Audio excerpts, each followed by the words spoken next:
మంగళగిరిలో పేదల కల నెరవేరుతోంది. 4వ రోజు శాశ్వత ఇళ్ల పట్టాల పంపిణీ కార్యక్రమాన్ని మంత్రి నారా లోకేష్ కొనసాగిస్తున్నారు. మన ఇల్లు మన లోకేష్ పేరుతో ఇళ్ల పట్టాల పంపిణీ చేస్తున్నారు.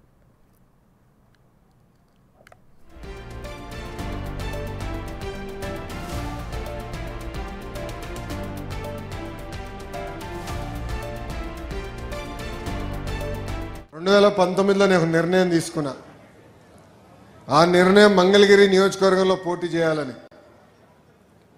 వాస్తవంగా నాకు వేదికమైన పెద్దలతో కానీ మీతో ఆనాడు పెద్ద పరిచయం కూడా లేదు.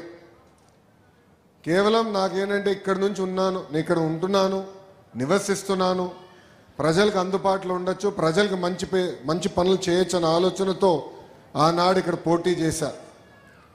కరెక్ట్గా ఎన్నికలకి 21 రోజుల ముందల తెలుగుదేశం పార్టీ అభ్యర్థిగా మీ ముందల నుంచున్నా. మీరు ఎదుర్కొన్న సమస్యలు నేను తెలుసుకోలేకపోయాను. నేనేంటో మీకు అర్థమవ్వలేదు. ఎన్నికలు అయిపోయినాయి. 5300 ఓట్లతో నేను ఓడిపోయాను. మొదటి రోజు బాధ కలిగింది, ఆవేదన కలిగింది. కానీ రెండో రోజు నుంచి ఆ బాధ ఆవేదన నాలో కసి పెంచింది. మంగళగిరి ప్రజలకి మంచి పనులు చేయాలా, తిరిగి వాళ్ళ మనసు గెలుచుకోవాలని ఆనాడే నేను నిర్ణయించుకుంటాం జరిగింది. 2019లో నేను